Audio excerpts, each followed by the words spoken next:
You're watching a Swipe special from the 2017 British Academy Games Awards, and here's what's in store for you this week. The blockbuster action title with 8 nominations, but did Uncharted 4 take the best award on the night? The woman at the top of the country's games trade body tells me why she doesn't like being called a gamer. And Bafta may have spoken, but what did our Swipe reviewer make of the best game category this year? Welcome to Swipe from perhaps the biggest night in the British gaming industry's calendar, the Bafta Games Awards. They're all about honouring the talent behind the titles of the last year, the people who actually make the games. Here's Chris with the highlights. And the Bafta for Best Game goes to... It's there, I can see it, I'm just not saying it. Uncharted 4. It came as little surprise that Uncharted 4 took the top prize at the Bafta Games Awards. The blockbuster adventure title was widely expected to win. It features cinematic gameplay sequences and a storyline that spans several years and continents. And its creators say the evolution of the industry has helped them push boundaries. Over the last decade, that's incredible, because the last decade, a lot has really changed. I think at the beginning of the last decade, people, including us, were just starting to make realistic-looking games. We were able to start really creating character-driven narratives that had not only realistic characters, but able to have realistic performances on it. Of course, there is more to video games than development. Voice actors help bring the characters to life. How many chances in a normal life have I thrown away? Nathan Drake is as close to me as any character I've ever played. And when you have to do something over 10 years, it's a good thing, too. When we started this, literally 10 years ago, Amy Hennig, the creator, asked me to when they cast me, put as much of me into the character as possible, sense of humor, that kind of thing. So aside from the ridiculous upper body strength, I'm pretty close to the guy. And it's not just about the big-budget AAA games. Independent titles and breakthrough acts are also recognised at the ceremony. Inside, the eerie puzzle platformer developed by indie studio Playdead took home 4 awards on the night, more than any other title. And Best British Game went to Overcooked, which was made by a 2-man team. Meanwhile, That Dragon Cancer won the prize for Game Innovation. It deals with bereavement and was inspired by the creators' own experiences following the loss of their 4-year-old son to cancer. Our life with Joel was hard, but it was really beautiful. And so when we thought about creating a game that would become the only legacy he would have, the legacy we chose and he could not, we created a game that was hard to play, but we believe it was beautiful. I don't think that we're the first, we're certainly not the first, but we're among a class of games that are telling more personal stories that happen to trigger emotions like empathy and dealing with grief and dealing with sorrow and having to bear witness to those things in life that aren't always fun and they aren't always the pastimes, but they're the things that change us the most. This year's BAFTAs featured a real mix of different games, with success coming to companies both big and small. So even if awards don't necessarily make much difference to all developers, at least the ceremony provides an opportunity to showcase the variety of the industry. Chris Creegan, Sky News. Now, we're going to step away from Bafta glory for just a minute to round up what else has been going on in the world of tech this week.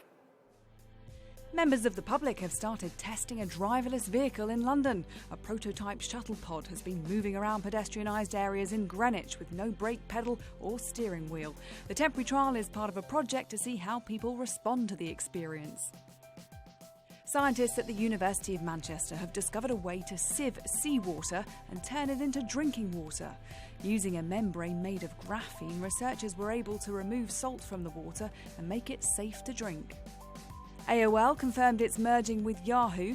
The 2 internet firms will form a new joint company called Oath. Its parent company will be Verizon, one of America's biggest communications firms.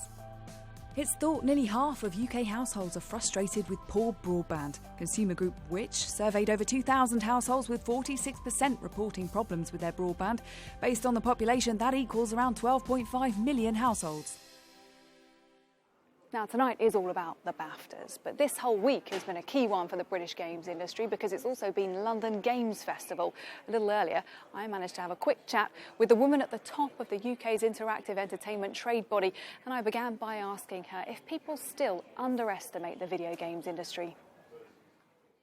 I think people do underestimate it. I mean, we're faster growing than film and music globally. Consumers spend over £4 billion in 2016 in games. 1 in 3 people play, 2 billion players worldwide. So we're absolutely massive economic powerhouse, but we're a huge cultural powerhouse. What do you think needs to change so that video games get the same recognition as their movie and music counterparts? I mean, I think some people would argue that we do have the recognition, and again, Bafta as a charity recognising games just as much as they recognise film and TV is a great sign.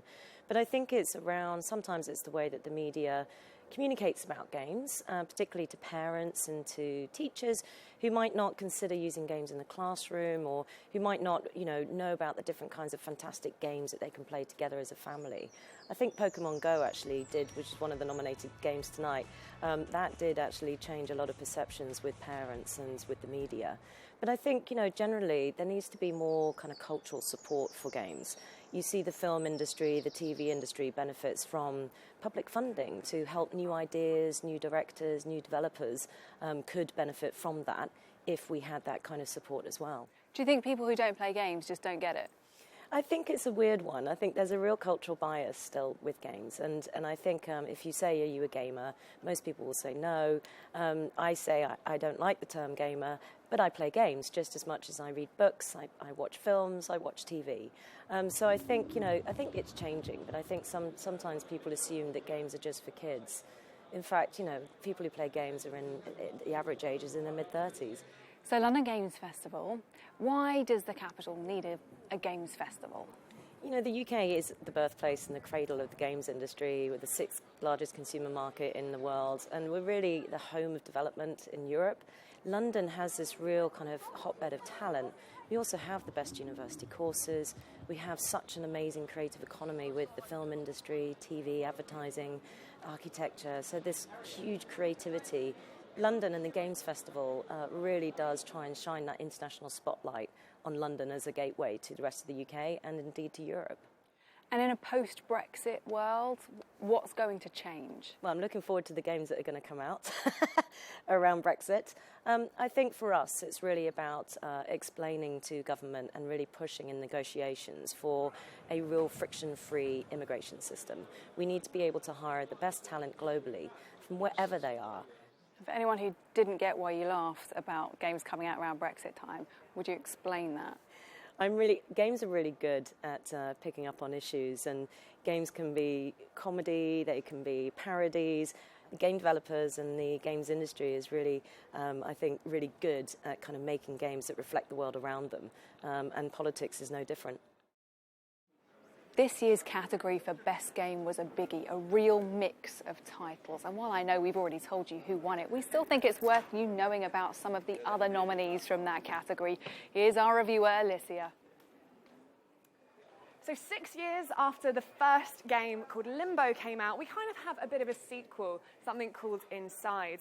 And it just took the industry by storm last year because of its attention to detail. It's a side-scroller where you control a boy basically going from left to right until the game says stop.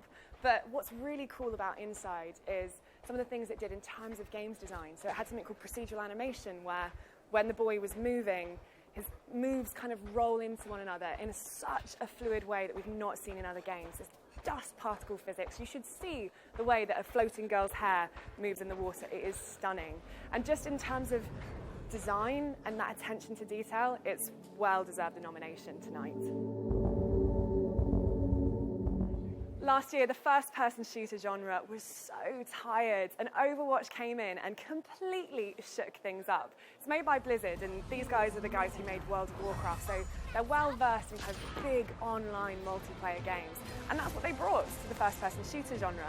So in Overwatch, you have a choice of loads of different characters, and it's about battling for different points. So you might have a payload that you're pushing to the end of a level, or controlling different zones. And what's really cool about this game is those characters themselves. More so than any other AAA game that we've got, it's incredibly diverse. So we've got different sexualities, different genders. Did someone call a doctor?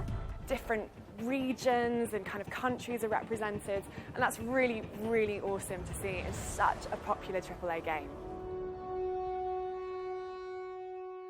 The first Titanfall was one of the first exclusives on Xbox, and it did okay with fans, but it didn't go down super well, mostly because it had a lack of a story campaign. Transferring authorization to new pilot. Titanfall 2 completely readdressed it, and it didn't just readdress it, it blew it out the park. The story of Titanfall 2 is brilliant. It sprawls over 9 chapters. You're playing a guy called Jack who has this huge Titan that he kind of unexpectedly gets twinned with. And one of the joys of the game is learning and watching their relationship grow. On top of that, you also just have gorgeous sets and vistas going from jungles, lush and green, to military outposts. There's just so much variety in the gameplay and the story, and some real creativity.